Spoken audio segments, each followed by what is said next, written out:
Good evening, everybody. Thank you so much for joining us tonight. We're thrilled to have you with us, and we're so excited to hear from Ashley.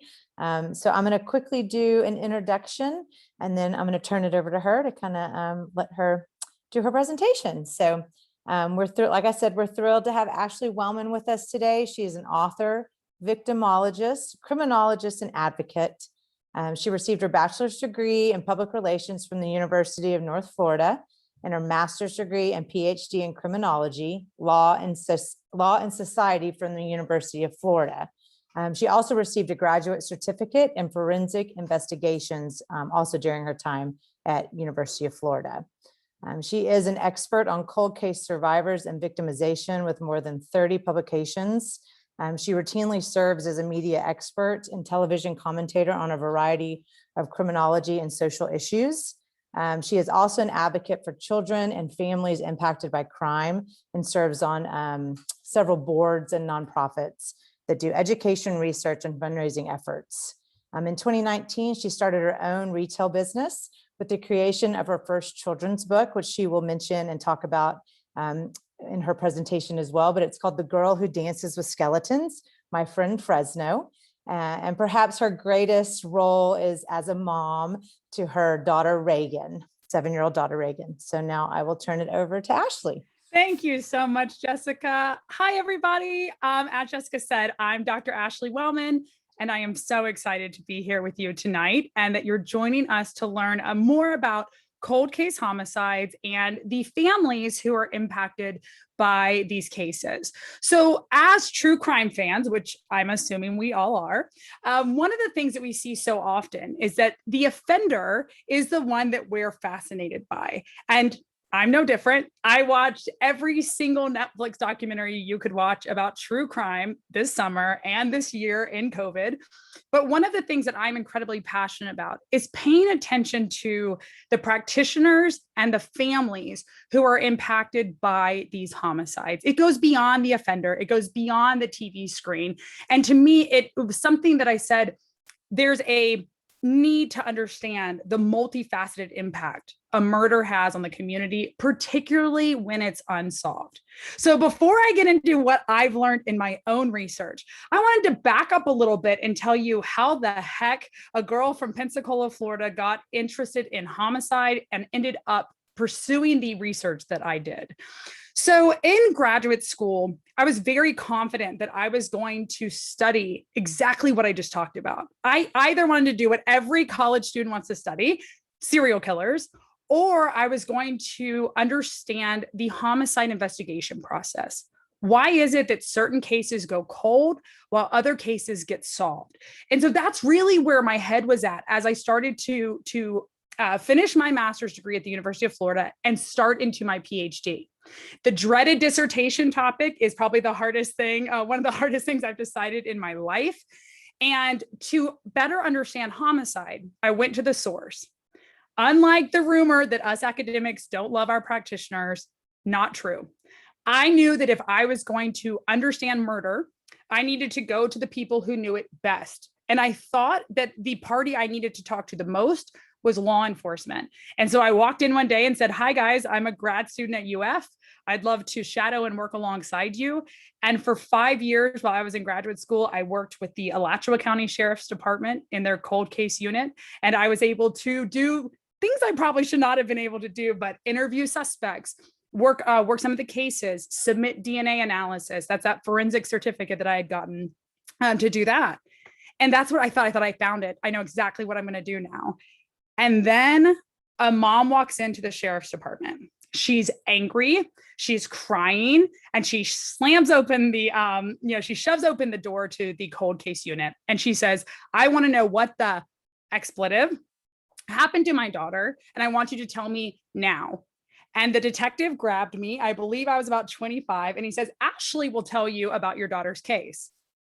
And I thought, okay, I did not think that I had the tools to work with a survivor of homicide. I had never done that before. So I took the mom outside. We sat on a bench. And 4 hours later, I remember looking at her and saying, "I wish I could give you answers in your case. I've been working this case for 2 years. There's not a lot to go on. We have a couple leads, but she's not forgotten. Her case is there. I've worked it, but I can't give you an answer. And she said, Ashley, I did not fly all the way here for an answer. I came to know that my daughter was not forgotten and that our family mattered, because she said, I haven't gotten phone calls returned. I haven't really gotten any answers in this case for that the case is being worked. And I went home that night, like every nerd should do, which everyone knows who knows me knows I'm a huge nerd. I tried to learn everything I could about cold case homicide survivors, the family impacted by an unsolved murder. And when I get home, there's nothing. There's actually very little academic research about traditional solved homicides. So bingo, that's how you find a dissertation topic. And I thought, okay, there was a calling for me. I am God, energy, whatever you believe in. I felt called in that moment that there's a reason that mother trusted me. There's a reason she shared her daughter's legacy with me and that she wanted me to hear her case. And I said, I'm going to be a scholar who pursues understanding the families impacted by cold case homicides. So that's kind of how I got started. And I have not looked back. Since 2008, I have been working alongside families impacted by both homicide and sexual assault. And so victimology as a whole, we think we're all so different and unique in our grief struggle and in our trauma, but we're not. There's a lot of similarities and there's a lot of things that make our grief unique. But at the end of the day, we're all human beings. So it's been a really big pleasure to help families. And I'm going to tell you at the end how my research actually ended up helping my daughter and I in our own journey as well. So let's talk cold case homicides. That's why you're here. What is a cold case homicide? Well, it depends on who you ask. It completely depends on who you ask. As a scholar, I have always used a definition by another scholar named Walton.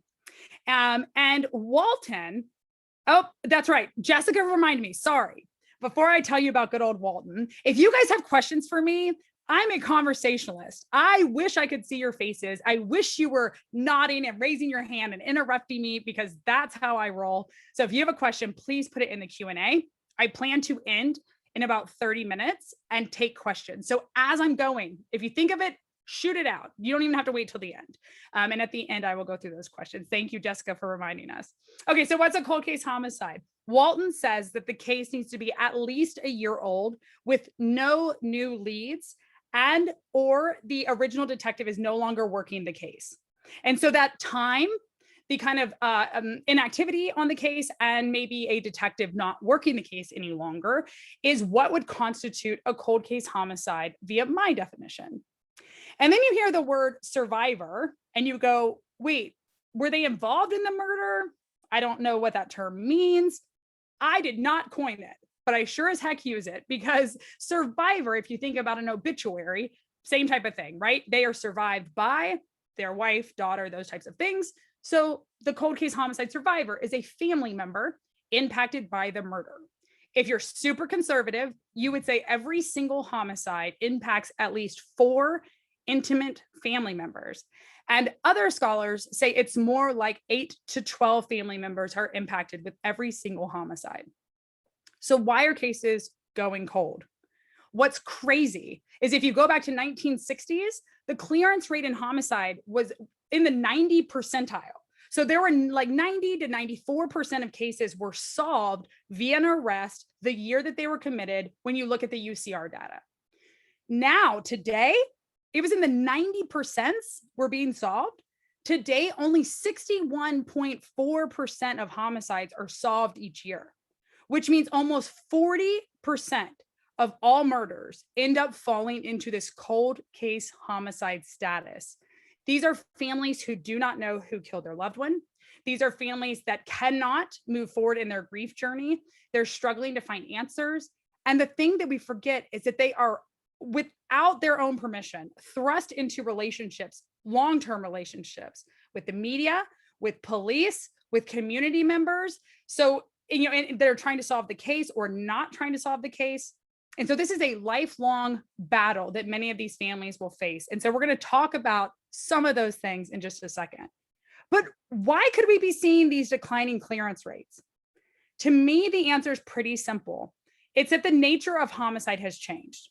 There is not a code of violence anymore. In other words, I just watched a documentary called The Pharmacist, highly recommend it, very interesting case. But he said, there used to be this thing that if you were going to kill somebody, you would wait for the right moment when they were isolated and alone and you could attack them. But now, right, starting with the war on drugs and all these different drug issues and gang issues and those types of things, those rules are out the window. People will go to a supermarket and do a drive-by, whether there's kids or there's street sweepers or whatever. There is no caution. I think that changes a lot of things because of the nature of the homicide. But also, you have to look at police relations with certain communities, right? We know that homicide disproportionately affects African-American communities. And typically it's somebody that we know. So how can we not solve it? But the reality is that police officers can only do their job to the extent that the community will help them. Oftentimes, the key to solving a case is somebody in the community being willing to come forward. I remember being in Kansas City, working with law enforcement and trying to help them consult on a case. And they said, what's maddening is that this community watched this crime happen in broad daylight. And what we know is that many people saw the murder take place in their own community. Again, usually someone we know. And so they went to this one mother and they said, you've got to tell us what happened. You live next door. You were outside. What happened? And she said, I'm not talking to you. Get out. 2 weeks later, her own son was murdered. And she told the police, she said, I wish I had talked to you because I know no one's going to talk to you about my son. And I wish I had talked to you about that other son because some mother doesn't have answers because of me. Right. And so she ended up talking to the police about that case, but it's a culture issue. It's a lack of trust. Doesn't mean that either side is completely accurate in their perception of the other party, but it's the reality for each party. And so if I don't trust the police and I won't share information out of fear for my life, out of distrust or loyalty, then you can't solve your case. And so that's one of the biggest issues that's really facing law enforcement and communities where they're seeing that rise in unsolved murders. Problem is every time there's an unsolved murder, that killer is walking around the streets at risk of hurting somebody else. All right. So how did I morph then from this idea of I want to know the case, I want to know the offender, and I'm going to be the CSI, behavioral science person and learn about the brain of a killer. I do that on my own time on the couch watching ID Discovery. So in my professional life, what I did is I started to interview families of cold case homicides. And these interviews would last anywhere between 2 hours, 4 hours, 6 hours. They would take place in a van, at somebody's work, in the library, at a diner, in someone's kitchen over cake. And we would talk about their loss and about the trauma that was facing them because of their unsolved murder. We would also talk about the victim and about the fact that they were somebody's son and husband and sister. And it was something that I said, this is powerful for people to understand the experiences of unsolved, the families of unsolved victims. One of the things I had to learn very quickly as a scientist, we are told, do not show emotion. Well, if you know Dr. Ashley Wellman, she's the most emotional human being you will ever meet. And so as I'm trying to hold a mother's hand and she's telling me about her son being murdered and dying in her arms, I'm going, you're a scholar. Don't show any emotion. Don't show any emotion. And all of a sudden I broke down crying. And I remember this is the first woman I ever interviewed. And she said, thank you. Right? Jesus, thank you for breaking character. And all of a sudden the information was totally different. And we are still friends to this day. She said, you got to knock that mess off because I don't want to talk to someone who doesn't really want to be intimate and vulnerable with me. So knock that off. Up to, despite what my committee might have said about that, I started to learn if I was just human, I would have a bigger impact both in the scholarly world and in the community on helping these families. Other things I had to learn very quickly, everyone make note of this word. When you tell somebody, oh, that'll bring you closure, right? I made the mistake of saying, oh, I know that you're hoping for closure. Have you found closure? That was met with a lot of hostility and frustration. And at the time, I did not understand why until a dad explained to me, Stop using that word. It doesn't exist. It doesn't exist. Can I heal? Can I move forward? Yes. I will never have closure for my son's murder because he's not coming home. Agreed. So when you think about that word closure, every time you hear it on the news, this family seeking closure, I want your alarm bells to go off and be like, stop using that word, right? To validate and to say this is a lifelong journey to grieve a trauma is one of the biggest things you can do for anybody who's experiencing a loss, a trauma, some type of event like that. I also learned to use the word murder, to use the word homicide. As a good Southern girl, I tried to be very polite, and I would say things like, when you lost your son. And I remember one father said to me, I didn't lose him, because that would have meant like we went to Walmart and I couldn't find him. And he's like, someone killed him. So you can just say he was murdered and we can talk about it like that. So from there on out, I would ask people, what language do you want me to use? Are you comfortable with me talking about your son's murder? Right. And I started to learn that I had to morph and adjust, not as a scholar, as a human being who's going to learn these stories. So as I do that, I start to unfold all of these different elements about the experience of an unsolved homicide survivor's family. Remember, there's usually 4 to 12 individuals impacted by each unsolved murder on a very intimate level. Kids, spouse, parents, siblings, right? That intimate circle, that's who I talk to. And here are some really cool things. I'm just going to go through some of the things that I have talked about with these families. One of the things that they had asked me is like, why do you think certain cases get worked and others don't? Because one mom showed me a scrapbook and she said, do you want to know what happened when my son was murdered? This. And she held up a news article about this big. He was wearing a jumpsuit, a prison jumpsuit. It was a mugshot of his.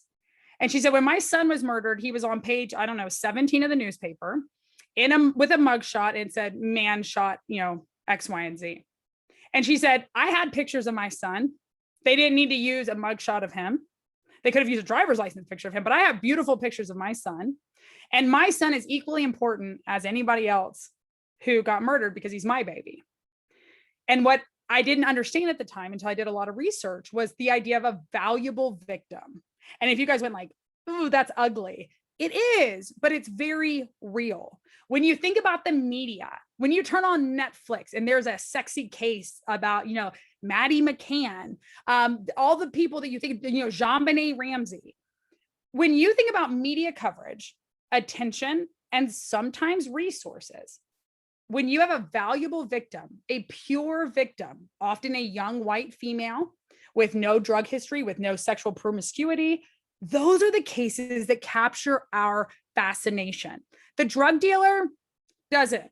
The prostitute doesn't. Because somehow in our head, if we can separate ourselves from the victim, I don't behave that way. I'm not an exotic dancer. I don't do drugs because of that very reason. Then there's some way for us to feel safe. But it's what happens when the little girl in her bed gets taken, right? That's kind of what sets our alarm bells off. Well, guys, that's so rare. Young white girls are very, very rare for the murders when you look at the breakdown of demographics, right? It's African-American men, white men, African-American women, Hispanic men and women, and white women, right? Young white women. But we're fascinated by the cases like that. So one thing we learned through this dialogue is the valuable victim. And it was not just my research. Sorry for my dog in the background. It was not just my research. It was many people's research and proof when you look at the media exposure and when you look at some of the cases that have been national stories for us as the United States. Another thing that I talked to families about was simple resource allocation. When you have a individual who has been murdered and they have not been in contact with their friends and family for many years, when they have not been to the dentist in many years, there's different things that become issues where can we get updated dental records? Can we get updated, health records? All of these things that play into the solvability of a case. And so sometimes it's not that I don't care about your son. If I was a law enforcement agent, I very much care for many reasons, because this is a case I want solved. There's a murder on the streets. I have a family who wants answers. But if I don't have information, I can't work your case. So that leads to another reason why these cases get picked up, right? family members who become these grassroots advocates for their victim, where they say, I will not sleep until my son's case is solved. One of my dear friends, Shelly Mechie, runs Corey's Network out of Kansas City, and her son was murdered. He was stabbed to death, and he died in her arms in their home. And she said, at the time, I really felt convicted that I knew who had done this. I told the police. They told me, you're crazy. They started to suspect her two sons who were gay. And she said, it was like this vendetta against my family as we're grieving this death. And I kept screaming, this is a kid who did it. They weren't listening. She hired a private investigator. She started a nonprofit organization. She said, you will listen to me, whether it's through the media or whether it's through me banging on your doors or being out in the community asking for answers. Sure enough, her private investigator found information that led to an arrest, and that man is now in prison for life for her son's murder. But it didn't line up that the police were going to be the ones to really get the key information. She was a bulldog when it came to getting answers. You cannot ignore a family like that. They won't let you. And so I tell families, I know it's frustrating, but if you really want this case solved, check in on the detective. Be gracious, be understanding, but be passionate. Keep calling. You may not get a return call, but keep calling. They haven't probably forgotten, but keep calling. I also talk to families about the fact that law enforcement really does do the best they can. They really do. They're overworked, they're underpaid, they don't have resources. There's so many cases on their plate. And murders, as they get colder and colder, become less and less of a priority when there's an active robbery, when there's an active sexual assault, when there's these things that are happening in our community that require limited officers now. Those cases can wait. And so when they can wait, you may not get a call back. And I talk to families about trying to understand that and the fact that law enforcement can't tell you everything. Because sometimes, remember, the person who's most likely to kill us is someone we know, not the stranger in the bushes. And if that's true, I have to be very careful, if I was a law enforcement agent, to tell you information for two reasons. You could be a killer. Someone in your home could be a killer. But more so, if I feed you certain information, it could jeopardize the case, and it could also put you in a position to where you may slip up and say something and then carry that issue of like, did I mess this up? Right. And so law enforcement is very much attuned to the idea that we know we have to work with families, but there's this kind of disconnect of how do we make families feel heard and validated and understand our position? And families are doing the same. How do I make sure they know that my baby, I stay up every night, I am sick because my baby's dead, and I need you to give me the compassion that you may not be trained to give me. Right. And that's where I come in. I come in and I talk to law enforcement. Here's easy ways you can help a family. Call them back. Be honest. I cannot tell you. I do not have more information. Honesty. Because when survivors said that my detectives were honest with me, they were compassionate with me, they listened to me, that was more important for the healing process, not the case, but the grieving process, than that ultimate resolution that they may or may not get. Some survivors said I was able to kind of set it aside because I knew law enforcement was working on it. We don't have an answer right now, but I feel trust and peace that law enforcement has it. And so that's a really powerful moment. The media. We all know that the media can be one of the most horrific elements, but it also in a cold case can be one of the most beneficial elements of a cold case investigation. Remember, a lot of our leads come from this idea that the media is going to maybe influence people to come forward with information. Perhaps just a little sneak over my shoulder to say like, oh my God, maybe the information I had that I thought was little, maybe I should call. I forgot about that case. So there is this idea, this power in media. The more and more that I make sure the community cannot forget my loved one, the more power there is with that. Also, though, my survivors said, just like law enforcement, sometimes the media was the most traumatic part of this whole experience. For example, one sister said, I had told the media I know you have access to the 911 call of my brother getting killed and calling 911. He's shot, calling 911, begging them to help him. And he stops breathing on the phone. Like you can hear the death rattle in his voice. And she said, I begged them, don't play that. I have not heard it.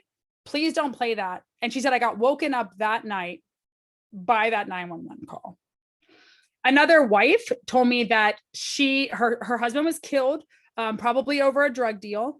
But the next day in the newspaper, it said man killed in the location, gave their home address and said due to suspected cash and drugs in the home. So she said, I have children in my home.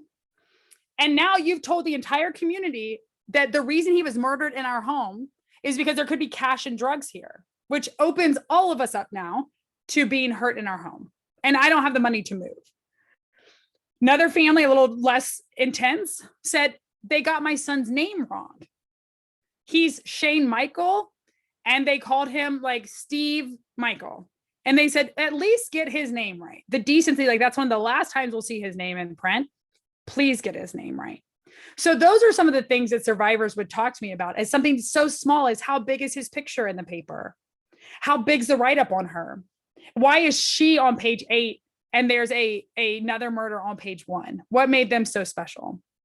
So the media, huge influence on all of us, but particularly on these families as they're trying to navigate the process. Family dynamics.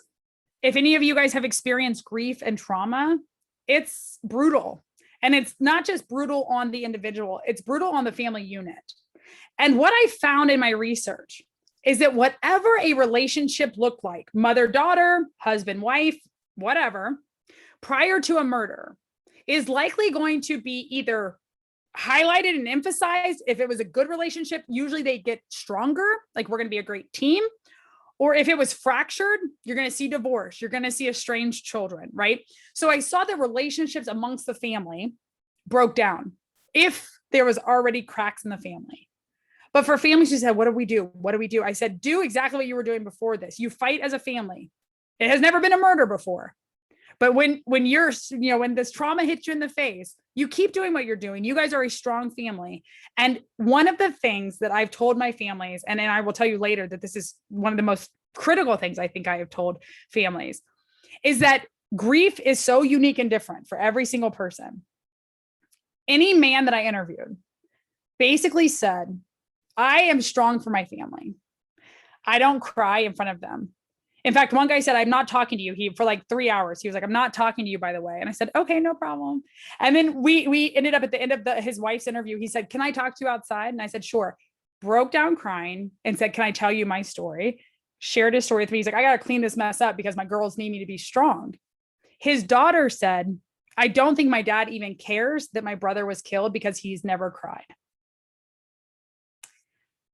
So after that, I started listening for that idea with my families. And I started saying, hey, you know what? As much as it's important to grieve your way and as an individual, don't forget that there's also an extra element you have to put the work in for and grieve as a family unit and be willing to say, I can't do that. That upsets me. If you need to do that, you can do that. I need X, Y, and Z to heal. I need this to smile. And to talk about it, because then I know where you're at. At least I can meet you where you're at. So grieve as an individual, grieving as a family member, trying to keep your case alive in the media for one spokesperson of the family so that everyone doesn't have to carry that burden, and making sure that you're keeping a line of communication with law enforcement, right? That's kind of what I've been telling families. So what do they want? Right? These are cold cases. One family that I interviewed their case was 44 years old. They were no different than the mother who had just lost her son 2 years ago. The emotion was as raw. The hurt was as raw. The absence was as raw. And so I talked to them about, what is it that you want? What do you think is going to happen? Would you guys believe it that almost every single person I talked to said, I believe it will be solved. I believe it will be solved. I don't know if it's going to be in my lifetime, but I believe it's going to be solved. And I thought, the hope, like what in the world, right? This is someone who's been dealt a traumatic, violent, unexpected death, a murder. Some of them had held their loved ones, had seen their bodies, and you have hope. what in the world, right? And so I really wanted to know more about that. So the idea, one of the things that really stood out was religion, right? We're in the South, we're the Bible Belt, religion. I wanted to know, did religion play a role in coping? Almost everyone I talked to said yes. Again, one of the things was if they had a faith foundation, it usually got stronger. It's a way, it's a tool to heal. I had one dad told me, if there's a God, he's an asshole and I hate him.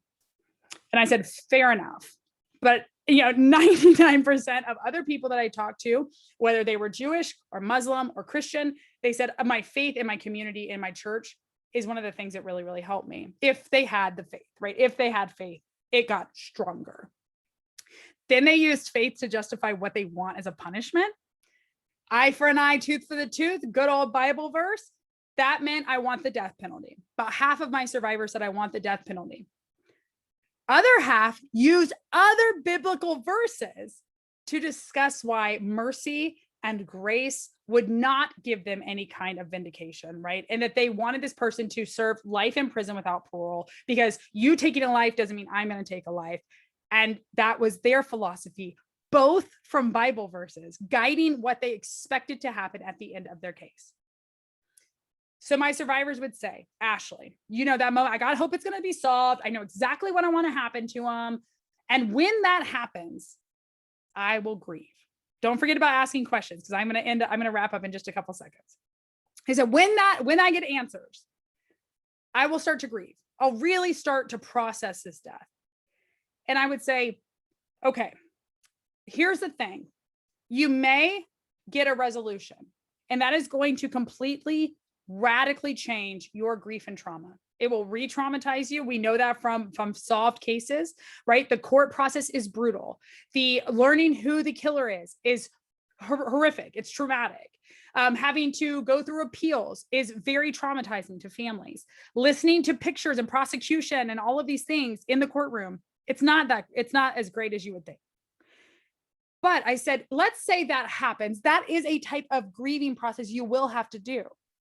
But you may never have those answers. So what is stopping you, right? We have to get you to a place where you're allowing yourself to live now, to live in the moment now without the answers, and to grieve the current situation now. And then if you get a resolution, whole new ball game. We're going to need to relearn how to grieve and go through trauma, because as much as Kubler-Ross want you guys to say, here's your checklist. Yo, you have a trauma. Here's your checklist, right? 1, 2, 3, 4, 5. Come back to work and you're good, right? Kubler-Ross is wrong. A grief process is not a linear journey. It is a roller coaster that is poorly designed. It's awful engineering. Your cart's going to fly off. You might get a limb missing. It's ugly. But it doesn't mean that it can't be worked through. And that I told Mara Murray's sister, Julie, I did a podcast with her recently. And one of the things she said, I have not lived since the day my sister was murdered, because I have been the person who said, I'm going to investigate her case. If the police won't do it, I will. And she's like, I've been doing it for 20 some odd years. And she was sick. She's really thin. She's, and I said, Julie, did you know that you're allowed to just be Julie Murray? And that you don't have to just be Mara Murray's sister, right?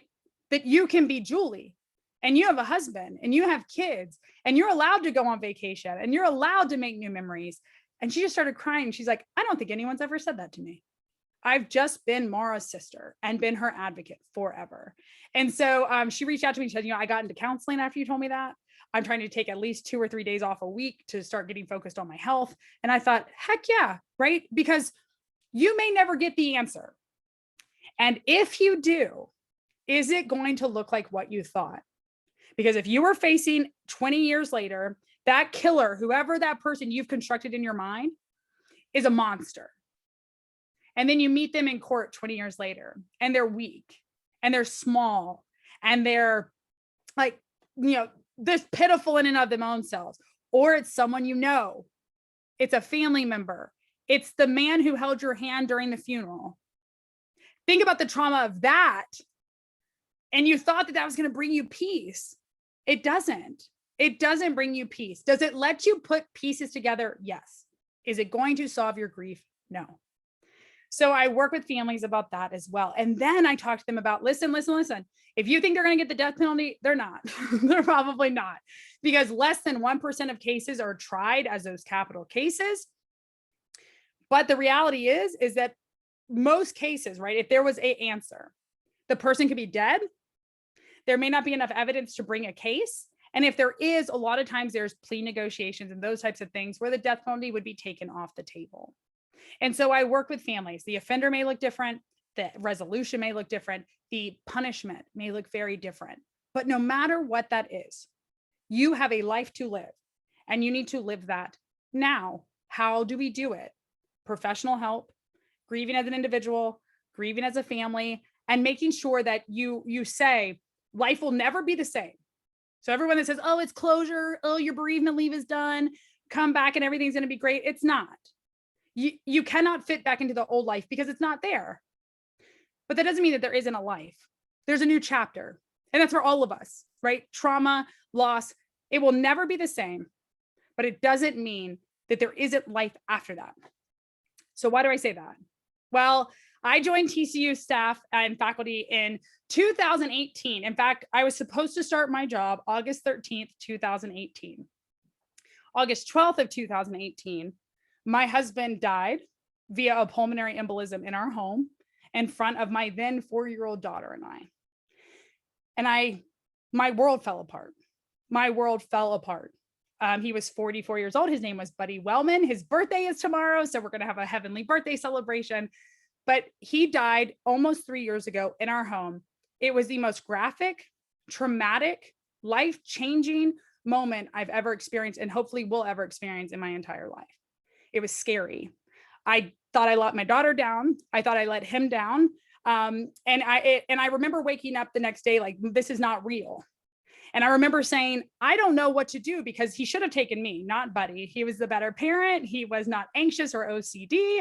Why me? And what am I supposed to do?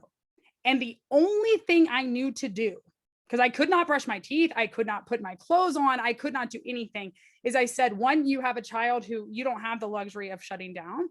But two, you hypocrite, open a paper. And what have you told families who are suffering from trauma and grief to do? And I thought, damn, Ash, I hope you're smart enough to know what you were talking about, because now I'm going to follow my own directions. I instantly called a professional therapist. I knew about certain therapies because I had encouraged families to do them, and they worked. I got my daughter into immediate counseling at the Warm Place in Fort Worth. It is one of the most amazing places on this earth. They help for free families impacted by death for little ones ages 3 to 24, I think. Biggest resource I've ever found in my life. And then I said, okay, but I'm going to go back to my old life. I just was like, oh, Ashley, you're full of crap for the rest of that advice, right? But I said, I'm going to go back to work. I'm going to throw myself back into work. Life doesn't let you do that. And a friend of mine, right, my world had changed. Some of my colleagues didn't understand my grief. It was upsetting to certain people. My behavior was either too much or too little. That's what grief does, because it's uncomfortable. And a dear friend of mine, one of my most amazing colleagues, said, what if you took a break for a second and you did something unique to start a new chapter? And I said, you mean like the things I tell my families to do? Right. And that's where, like Jess was telling you earlier, my children's book was born. My daughter was 4. Her dad had died in front of her. And I thought, if I have any role, it's to make sure that she gets a magical life. The same life her dad would have made sure she had. And I got to do it by myself. So I started writing. I got paired with Zach Kincaid, who's Thomas Kincaid's nephew, to illustrate my book. And I started saying, hey, this is something she and I can do that doesn't have to be so heavy. It's something we can do as a project together, something new. I'm a homicide expert, a kid's book, like what? So I started writing, and I escaped into the writing. I could smell things differently. I could see colors. And if I sound crazy, it's because grief makes it so heavy. And this creative project, the same thing I had told my families, find something new, grieve and accept the loss, memorialize and honor the person who passed away, but you get to live too. And by making magic for Reagan, I said, wait a minute, I get to make magic for me too. And Buddy would want nothing different. And so all of the advice I realized that I was giving my families could help all of us, right? You cannot grieve just as an individual. You got to grieve together. Reagan and I did that. Reagan loves videos of her daddy. I can't listen to his voice. And so I tell her that as a child, I'm very honest with her and I talk to her about anything she wants to talk about. But I also tell her mommy's limitations are I can't do videos. I'll do pictures all day. If you want to watch videos, you do that in your room. And we have to do that. And then she can tell me, mommy, I don't want to do X, Y, and Z about dad. And I will honor that too. So there's a lot of power in being vulnerable and honest with one another. I want to share my screen with you guys. I'm going to just give you a couple little presentation goodies. Here's the book, by the way, because I'm going to share my screen. So it's super fun. I'm going to tell you about the book. I'm going to tell you where you can find me. And then we're going to get back to this and we're going to do some Q&A. So 1 second, let me share my screen. And I'm going to give you guys a coupon code too, if you want to order my friend Fresno. So if you're like me, I'm a visual person. This is the amazing human being that I lost on August 12th of 2018.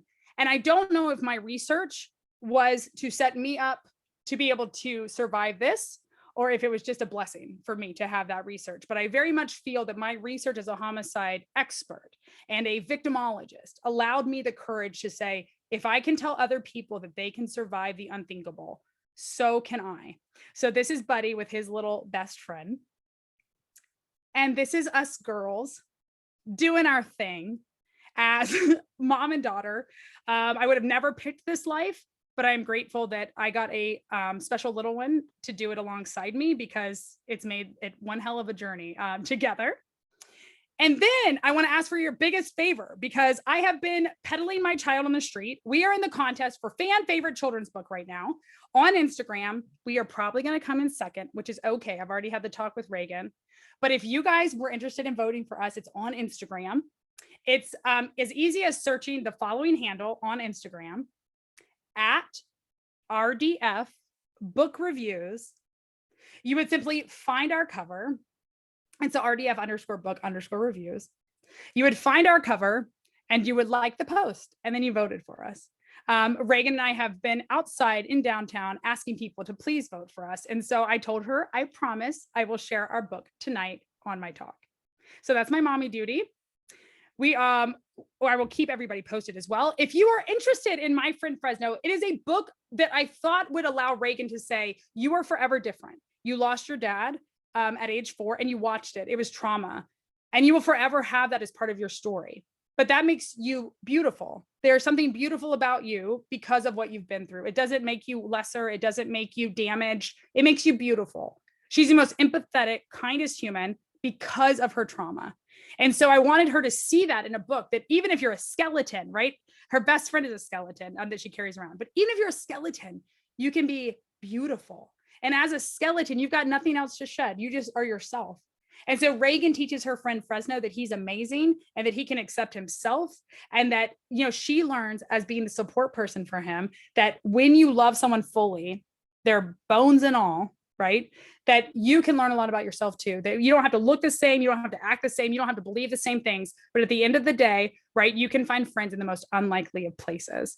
And so that's that story. It's been used with grieving children. I've used it with special needs children, with their support family members and those types of things. So if you're interested, you go to myfriendfresno.com and tonight through 6/1, I'm giving you guys 20% off if you place an order. We have the book. I will autograph it for you. I'll have Reagan autograph it for you if she's in the mood. I have plush dolls, puzzles, all those fun things. And then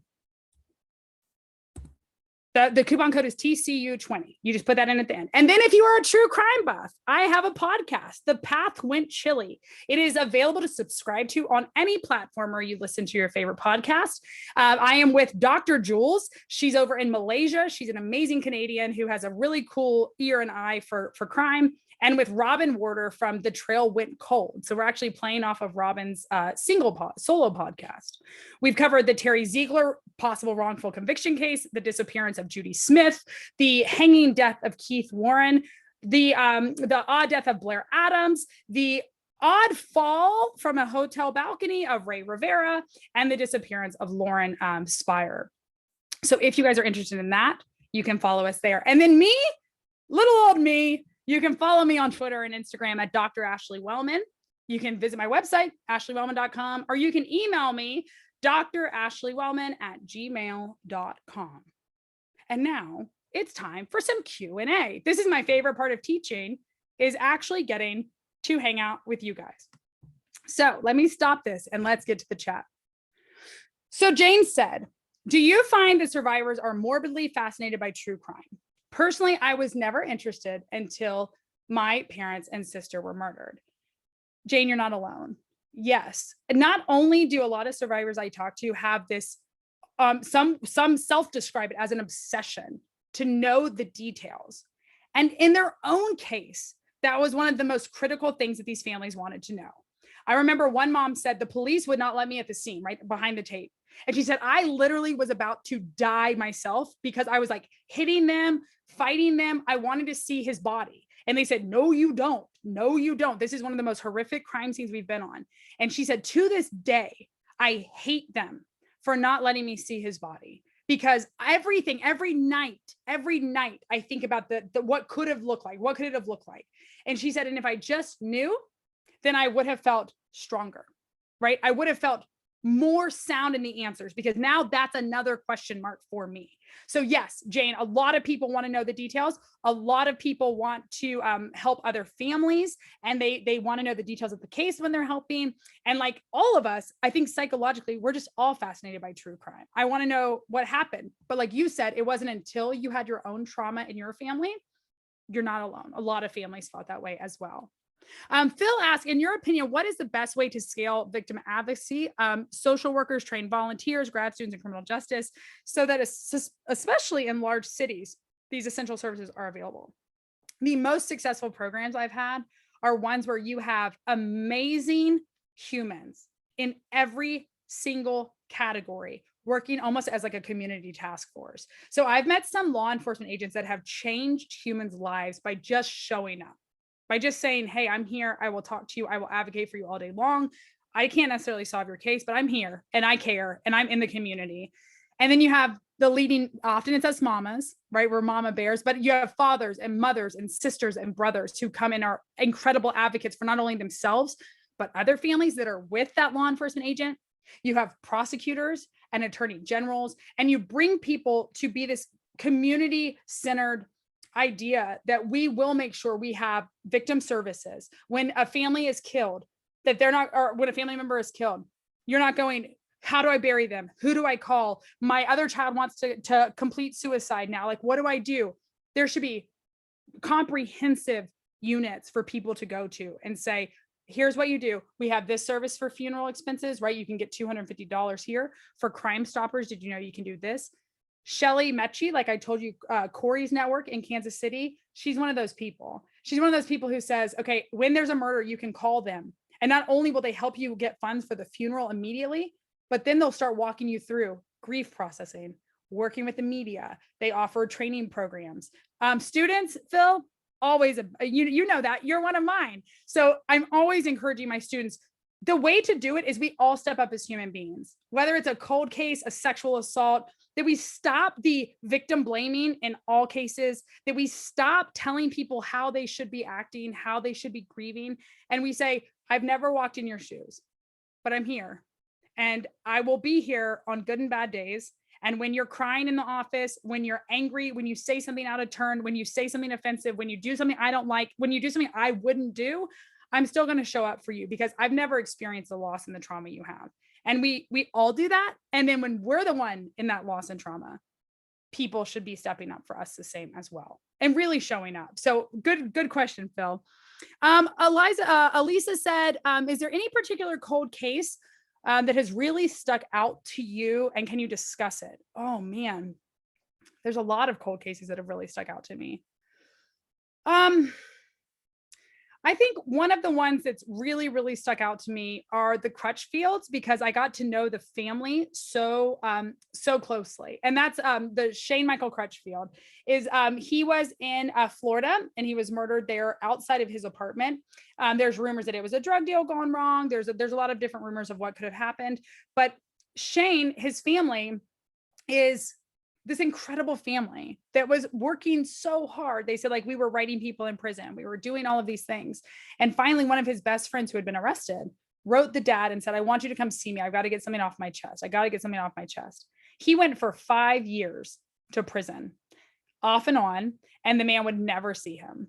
Even though he invited him to see him. And he said, I wonder if my son's friend, who's been in our home, who's held my hand, who's eaten at our dinner table, if he killed my son. And he's like, and at this point, I just want to know. Like, I just want to know. Did you kill him? And he's like, and it would give him so much peace, and it would give me so much peace. Because as much as you think like I'd want him dead, I'd want to kill him, blah, blah, blah. So many of these families said, I'm so at peace at this point that it's been so long. Like, I just want the answers. And whatever happens to you, you got to deal with that with your maker or the energy of the world or whatever. But like, I just need the answers. Please tell me where her body is. Please tell me where, these different things are. That's another one. Tiffany Sessions case, supposedly it's solved now. There's some questions about that too, but they never found her body. And that is a different level. Even other homicide survivors are like, that's a different level. Cause at least I know where my baby is now. I couldn't protect him in life, but I know where he is or she is. And that the disappearance, those kinds of cases are really, really hard. Have you ever, let's see, you might have mentioned this in the beginning, but when does a case become a cold case? Very good, Susan. So it depends. It depends on, it's unlike math, it kind of just depends. The definition that I use is by a scholar named Walton. And so a case would need to be at least a year old with no active leads, and or the original investigator has been moved off of it, which is very common. Like, if you didn't solve it, we'll put some young blood on it and we'll move it around like that. So it just depends. Every department will have a different definition, and every department, when you say it's cold, families are automatically like, oh my God, they're not even looking at it. It's in a basement. It's getting eaten by rats. Not necessarily. There's a lot of departments with a very active cold case unit. So if it's cold, that's great. You just don't want it frozen. Like, cold doesn't mean that it's necessarily completely off of there. Oh my gosh, Cynthia, you're mentioning the yogurt shop cold case murder. So let me see. I have not looked at that one in a long time, but that was here in Texas. It says in 2017, Austin police matched a DNA sample for the yogurt shop cold case murders that matched a male in FBI's public database operated by the University of Florida. Go Gators. The FBI is withholding the information from investigators due to privacy concerns, and the case remains cold. Is there any data available about how many cold cases remain cold due to individual state and privacy laws? No. This is one of the things that I struggle with anyway, because people are like, how many cold cases eventually get solved? Who knows? I don't know. No one's keeping those kinds of statistics where they report it in a very user-friendly format that says, oh, this year we've solved this many previously unsolved cases. So in the country, we currently have way too many unsolved cases, but we lowered it by this, added this to it. We don't have those metrics. So I wouldn't know beyond that even how many don't get solved for certain reasons. One of the things too that's very, very interesting is that, there are other questions in the Q&A, not in the chat. Oh, in the Q&A. Oh my goodness. Let's see. Sorry. Could you possibly do future sessions on cases where you talk about or that did get solved? Julie, I will do any future session you want, whether it's you and me at Mexican food or on another session. I would love to be back and talk. So absolutely. How do you deal with the sadness that you encounter and personally feel? Before Buddy died, it was very different. And that's why I think the children's book has been a really healing moment for me to be able to step back a little bit and not necessarily be in the nitty gritty so frequently. There are times where I'm strong enough to do that. And there's times where I now know that I probably should take a little breath to live, right? To be myself. But when I got started, my dissertation committee said, you cannot do this research. Absolutely not. It's too much for you, for survivors, for this and that. And I said, I promise you the following things. I promise to get professional help if and when it becomes too much. I promise to keep like a log and diary of how I'm doing. And I promise you that the families need this. And I presented them with research that said to tell your stories cathartic, right? Which is what it is for me now, right? I've done 100 podcasts on the death of my husband. And it's now about my grief could help you.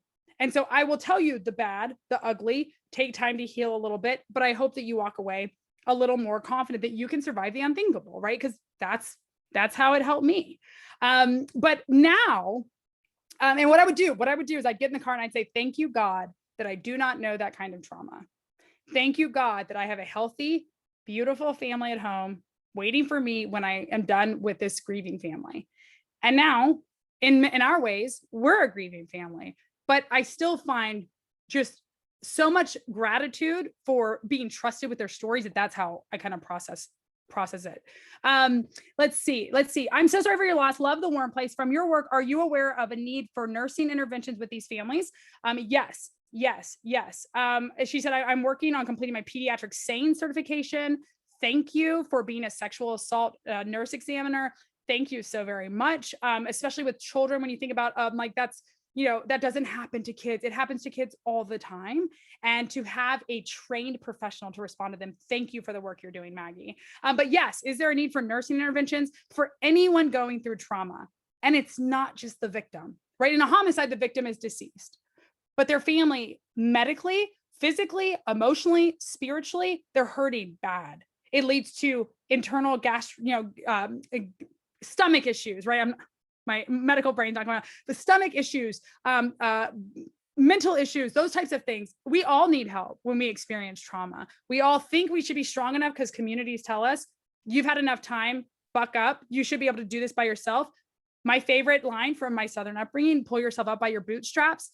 Every day you get out of bed, you're pulling yourself up by your bootstraps, but doesn't mean you might not need some professional help. So yes, Maggie, keep doing amazing things, because holding someone's hand, being warm, letting them know they're heard, and letting them know they're safe after they haven't been safe, you're changing lives. Absolutely. Murder is murder. Why are there so many different degrees? Well, Darla, you are right. For families, murder is murder. And you'll see degrees can be used for different things. Case elements play a huge role in why we've classified murders in certain ways. Is it something that was a known incident that people should have known this would have resulted in someone's death? Do you hold someone accountable to the same degree as you should have known that X, Y, and Z would have caused someone to die under your care, or those kinds of things, as you would for someone who, not to be graphic, but you're true crime fans, cuts people up, eats them, and puts them in a freezer? This is whoa, and this is whoa, right? So we've got to have a span of things that you can charge people with, because like something that might be an accident is different from something that would be heat of the moment versus something that was premeditated versus someone who's a mass spree serial killer. And so we had that range for that. But also you will see people who have been those horrific people get these small sentences. That can be for a million reasons. Plea deals, trying to get them through the system. They're trading information on other cases. They've said, I will not do anything if you don't take the death penalty off the table, and if you don't make this second-degree murder, but I will take you to her body if you tell me. And families will say, take him to the body. I don't care. Give him 5 years. I don't care. Show me where my baby is.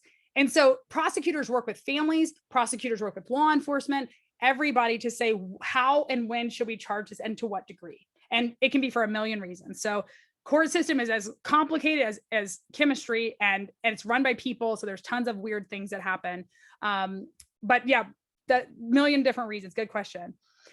Are you familiar with, or have you interviewed family members of the case involving 3 young ladies who disappeared from the Seminary South shopping mall in Fort Worth in the 70s? No, Sandra, but I will now be doing my diligent research tonight, and I will be researching that case, because that sounds tragic and awful and local. And I love learning about families in our community who do need resources and who do have stories to tell, because simply telling their story can move mountains for them, and to know that their case is not forgotten or that their case is valuable.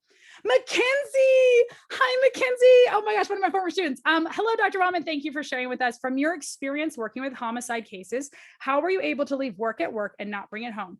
I know it is heavy and emotional. How were you able to deal with it? I don't. Like I said, I was trained to be a researcher and a scholar and a scientist. I'm a human. I cry at a Hallmark commercial. I cry at weddings. I'm a mess, and I'm super empathetic, and I try to be super vulnerable with my families. Again, because the first mom I ever interviewed said, you got to knock that mess off. I don't want to talk to you. And I've had family like, are you religious? Talk to me about your family. I do, because if I'm going to ask you to share your story with me, I'm going to share my story with you. And that comes at a cost. And that's what I was talking about, especially after losing Buddy. I didn't have that barrier to say, I have this idyllic comfort at home, right? I just grab a glass of wine and get to hang out at night. I now am a single mother who routinely grieves the death of my spouse, my best friend, and Reagan, and I deal with Reagan's grief of her daddy dying. So do I separate them? No. You guys have seen it in the classroom where I get choked up at a documentary or something because it triggers emotion. And it's that I hate that other people know hurt because I know it deep now. And so Mackenzie, I try to just be as super vulnerable, but I have to do a lot of work. I have to do exactly what I tell my families, go see a therapist. That's what therapists see therapists, right? So I do that as well. And again, it comes down to where at night, I think for me, I thank God that I was given a platform where people felt that they could trust me enough to share their most intimate stories and trust me to say, I'm going to try what you're telling me, right? When I'm called on. So that kind of things as well. Darla says, thank you for this. My sister was murdered by my father's girlfriend on Father's Day. I am so sorry, Darla. Much of what you spoke about brought back memories, and it's all true. We suspect that there's a monetary motive, very common. We'll never know. As a survivor, I relate to most of it. Darla, I hope that this was not a triggering conversation for you. I am so sorry for what you and your family have been through, but I'm incredibly grateful that you shared your experience with us. And I'm glad that you see you're not alone, right? Like I said, whether it's a homicide and another homicide survivor relating, loss, death, grief, trauma, it's messy, it's ugly, but life is still really beautiful. And so I hope you take time tonight to kind of process and take care of yourself. Don't forget you matter. And thank you for being here tonight. What are the best practical ways to support a homicide survivor who's a close friend or family? Let me just address this for grief in general. Show up. And when you say you're going to show up, be prepared to be in for the long run. One of the hardest things for me and other families, just with grief in general, is that I don't need my grief to be explained away because it's mine. It's my story. So when people say, oh, I know, but, right? Oh, that's cute. But, right? It hurts. So if I tell you I'm struggling, if I'm telling you I miss him, if I'm telling you I'm mad, this is unfair. To validate their feelings, it is unfair. You know, like I just had a girlfriend call me the other day who's going through a very traumatic loss of a family member via suicide. And she said, this sucks. It's so unfair. I fucking hate everything. And I said, it does. It just does. There is nothing comforting I can say to you. It is unfair. You didn't deserve this. They didn't deserve this. It's unfair. And that was it. And she went, thank you. Right? Because I think we feel like we have to justify our emotions. And we have to say, am I following society's script for healing? And if I'm not, I'm going to get backlash. I'm going to lose my job. I'm going to lose friends. I'm going to lose my relationships. Just show up. And one of the greatest things you can do, because everyone always says, oh, what can I do for you? I don't know. I can't find the toothpaste and I don't want to. And I haven't put pants on in 3 days. This is pre-Zoom, right? Pre-COVID. Where I like haven't put pants on. But you know what? When people sent groceries, when people sent people to help me clean the house, when people came over and said, you will go take a bath right now, I'm going to watch your baby, change my life. My friends who have constantly shown up, I'm not always nice. I'm not always cute. I'm not always professional, because when you experience grief, sometimes it hits you at a weird time and it makes you react in a weird way. But it's the friends that show up that I will forever be grateful for. So just show up. Don't justify it away. Listen. React, respond. That's with any grief, sexual assault, abuse, death. Show up. I'm always going to be here for you, right? And good, bad, ugly, I'm here for you. That's my huge thing. Ashley says, first of all, thank you so much for hosting this webinar. I really enjoyed learning more about cold cases and survivors. My question is, are there any opportunities to help out with cold cases more hands-on rather than submitting information we have via an anonymous tip line? I've been interested in everything about cold cases for a really long time. If there's a course at TCU to learn about them, I'd love to take it. Once in a blue moon, I get to teach homicide, so keep your eye out for that.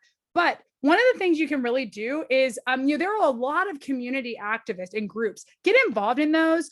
Project Beloved, run by Tracy Matheson, is one of the greatest organizations. A lot of the outreach they do is for sexual assault response, but she's a mother who's a warrior, and she helps sexual assault survivors with care packages in the hospital.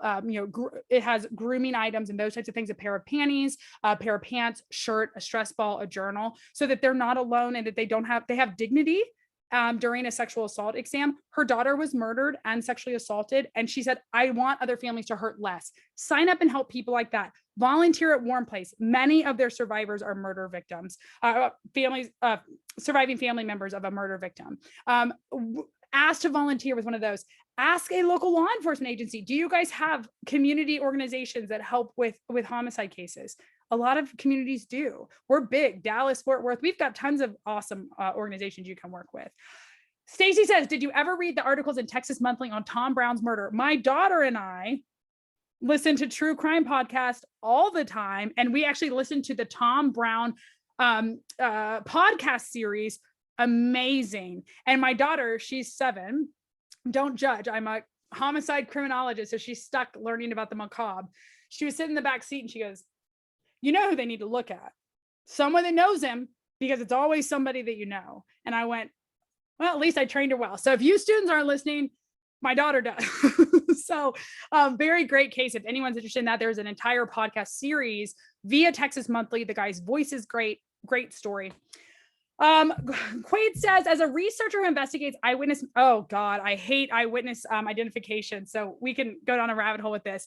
As a researcher who investigates eyewitness identification factors, but is interested in researching and volunteering to help solve cold cases, what is your advice for starting that journey? Again, I think it starts with volunteering. If you can reach out to law enforcement and say, hey, what organizations do you work with? There could be community task force to get involved with. Like I said, volunteering with Warm Place, getting involved with some cities have volunteer organizations that actually look at cold cases, right? You look at the Vidocq Society, that's a whole society just sitting there doing these kinds of things. And shoot, now you can turn into an armchair sleuth, like don't mess with cats, don't F with cats on Netflix. Those are armchair sleuths solving that case. A lot of things like that exist as well.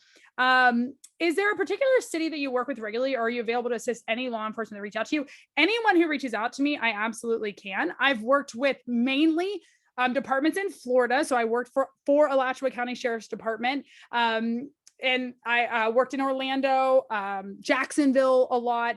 Then when I moved to Charleston, South Carolina, I worked with them and they would send me case files and ask me to just take a fresh look and give them advice. I've worked with the FBI here in Fort Worth. I've worked with Fort Worth PD, where they said, hey, we have a family coming in. I don't know what to say to her. Like, we've talked to her so many times. How do we help her? And so, yes, I'm here. Just shoot me an email. Let's chat. I'm definitely here. Connie says, how familiar are you with the Carla Walker's cold case? It was solved in 9/2020. So September of 2020, after 46 years, because of friends and family should never give up. You are absolutely right, Connie. You are absolutely right. I'm telling you, it blew my mind when they said this case will be solved, because family members don't stop, almost to their detriment, to their own health and to their own detriment, but they do not stop. It's a miracle. Never stop fighting. I don't care what it is. This is a life lesson for all of us, like a Dr. Seuss lesson, right? You never stop fighting. I said on a podcast recently, your story gets to continue to be written if you don't end the book. Just keep going. Chapters can stink. End of chapters can stink. Turn the page. Keep writing, because you never know what's going to happen in this chapter or next chapter. Just do not stop writing your story, right? That's the only way it stops, is if you stop it. So keep writing it, because you just don't know what's going to happen. Phil says there's such few resources for these families, but also it seems like there's a huge black hole for first responders. I've been a paramedic for almost 20 years and witnessed so many homicides. What should we be doing as a community to deal with repetitive secondary trauma? Well, one, Phil, for you guys, you're dealing with the trauma, right? Law enforcement deals with trauma. That's one of the most powerful things that I've been able to teach both families and police. You're all dealing with trauma, right? Like you said, the McKinsey said, how do you keep, oh my gosh. Kathleen says they have a Fort Worth cold case club, so all of us need to be a part of it. Yes, Kathleen. But Phil, it's first responders. It takes a toll on you seeing families. I still would love, I don't want to hear it, but I would love to know who took the 911 call when my husband died, because I would love to tell them, I'm sorry for what you had to hear. My baby screaming, me screaming, begging you to help me. And you had to live with that. And you went home that night and you knew he died, and it's like, that doesn't go away. And so I think we have to have in place, we got to stop with the mental health as some like crutch, where everyone's like, what do you need a therapist for? It's been 3 years. Well, because I'm a human being and because I get exposed to things that are traumatic. And if they're not traumatic for you, that's cool. But for me, it is. So law enforcement's done a good job trying to step up and provide resources, but you got to take the stigma away from a lot of these things. We've got to encourage people. Like I said, the dad said, I don't cry in public. I don't tell my girls I'm struggling, right? Or a mom will say like, my son told me, if you care about me, quit grieving my brother. We got to stop with the stigma. Life sucks, whether you have a murder or experience some type of crime or just natural loss, life is hard. And so starting to embrace each other again for where you're at, because I don't know your story and your story is going to be different than mine. And we start saying, you know what you should do? You should be in regular contact with someone who can talk to you, right? A therapist. Don't be ashamed if you need help temporarily with medication or long-term with medication or whatever it might be. So I think knocking the stigma down, encouraging professionals to say, you also need help when you're helping other people, like our SANE nurse, that's heavy, right? You have someone who feels like their entire safety, being, everything has been stripped from them. They go home every night and say like, dang, I wonder how that girl's doing. I wonder how that boy's doing, right? A family who's just found out their child completed suicide. Someone's responding to them. Someone's telling them their child died. That person needs help too. So it's, again, resources, mental health, up the everything, put so much resources towards mental health. And I think that's going to be one of the first steps. I think if each of us woke up every day and said, I will have grace and compassion for people around me, whether they behave the way I think they should or not, I'm going to try to say, there's something's going on there, and stop to like, oh, what did I do? What are they doing to us? It's this more like that person's hurting, and let them know they won't always be hurting. They won't always be broken. They won't always be grieving, but when they are, just meet them where they're at, and I think that would be where it is, Phil. But I think professional help is like, I'm a huge proponent. If you have the resources, that's a privileged response. If you have the resources to have a professional who can help you where you don't have to be alone is huge. I am so grateful. I am so grateful for individual. I hope that I didn't miss goodies in the chat, but this was amazing. I am so grateful to you guys for letting me share my story, letting me share my book and my little girl. And tomorrow is Buddy's birthday. So happy heavenly birthday to Buddy. He'd be very proud of, I think, where his girls are at. I didn't think I could get here. So thanks for having me. Well, Dr. Ashley Wellman, thank you so much. You really gave us so much insight, and really, I think we will all look at these cold case things that we do watch in a different lens in terms of the victims, and just all of us going out there and just being the best human beings that we can, regardless of any situation that someone maybe is going through. So I really appreciate it. And I think everybody else did that was on the call. Thank you, everyone, for joining us tonight. Thank you guys so much. Thank you so much. Happy birthday to Buddy tomorrow. Yes. Yay. Thank you, Jessica. We appreciate everybody. So bye, I guys. hope everybody has a wonderful evening.